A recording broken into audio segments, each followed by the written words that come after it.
इस कोटि देवताओं को भी प्राप्त हो जाता है केवल एक लोटा जल। और भ्रम में न जाइए, कई माताएं मंदिर में जाती हैं जल चढ़ाने के लिए, गलती कर जाती हैं। कई माताएं मंदिर में गई जल चढ़ाने, लोटा भर के एक लोटा जल, ये यहाँ शास्त्र कह रहा है सारी समस्या का हल एक लोटा जल। अब तुमने एक लोटा जल पूरा शंकर जी को कहां चढ़ाया? ईमानदारी से बोलो, कितनी कितनी विचार की बातें, जरा विचार करना। तुम्हारा तुम कह रही हो मेरा भोलेनाथ सुन नहीं रहा, मेरा भोलेनाथ सुन नहीं रहा, मेरा भोलेनाथ सुन नहीं रहा, क्योंकि तुम लोटे में से भी तो जल चुरा कर दूसरे को चढ़ा दिया।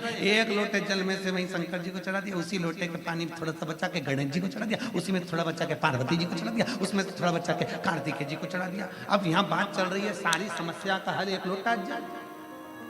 अब तुमने उसी लोटा का पानी थोड़ा सा हर हर महादेव शंभो काशी विश्वनाथ गणेश जी को हर हर महादेव, पार्वती जी को, फिर इधर कार्तिकेय जी को चढ़ा, फिर उसमें से बचा के थोड़ा सा नंदी को भी चढ़ा दो। लोटा एक, देवता। शिव महापुराण की कथा कहती है शंकर को जल चढ़ाने जाना, गणेश जी महाराज को अलग से जल चढ़ाने की जरूरत नहीं है, पार्वती जी को अलग से जल चढ़ाने की जरूरत नहीं है, नंदी को अलग से जल चढ़ाने की जरूरत नहीं है, शरणानंद कार्तिकेय को अलग से जल चढ़ाने की जरूरत नहीं है। आपको पहले भी कथा में कहा था, आज फिर बताते हैं।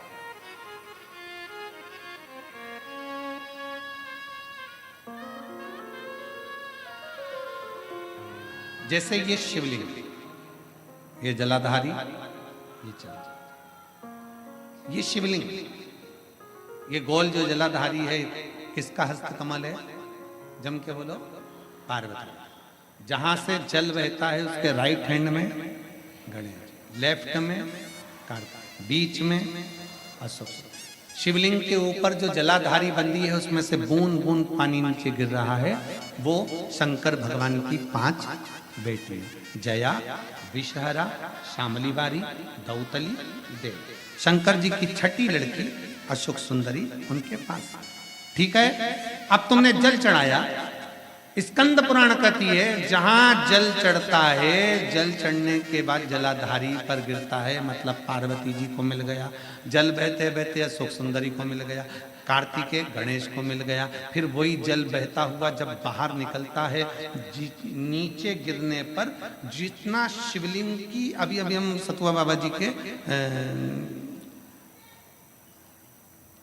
आश्रम पर पहुंचे, मणिकर्णी का। अभी सुबह जब बाबा विश्वनाथ जी का दर्शन किया, अभिषेक किया, तब वहां पहुंचे।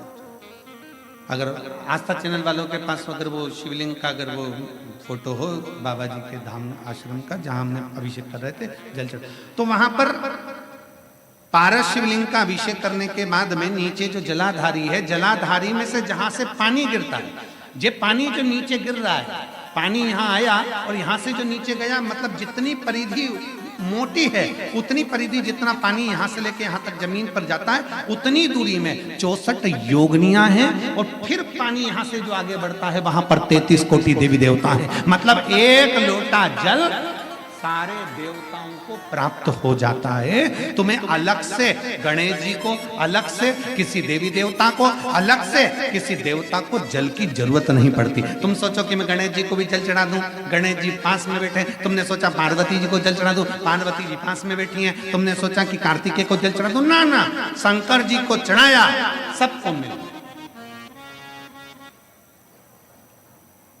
मंगलवार का व्रत करते हो, जम के बोलो, कोई करता होगा, आप में से कोई करता होगा, हनुमान जी का। शुक्रवार का व्रत संतोषी माता का, लक्ष्मी जी का। शनिवार का व्रत, बोलो बोलो, जम के बोलो, जम के तो बोलो, शनि महाराज जी। गुरुवार का व्रत बृहस्पति माता। अब कभी अगर मौका मिले तो एक बार स्कंद पुराण पढ़ना। स्कंद पुराण का काशी खंड स्मरण करिएगा या अवंतिका खंड स्मरण करिएगा। स्कंद पुराण के अवंतिका खंड में, काशी खंड में वर्णन मिलता है। तुम चाहे रविवार का व्रत कर लो, सोमवार का कर लो, देवी का कर लो, देवता का कर लो, चाहे चतुर्थी कर लो, चाहे छठ कर लो, चाहे पंचमी कर लो, कोई सा भी व्रत कर लो, व्रत का फल तुम्हें देवता बिना शंकर की आज्ञा के दे ही नहीं सकते। शिव कहेंगे तब फल मिलेगा। शंकर कहे तो फल मिले। किसी का भी व्रत करो, आज्ञा शिव की हो, निवेदन शंकर का।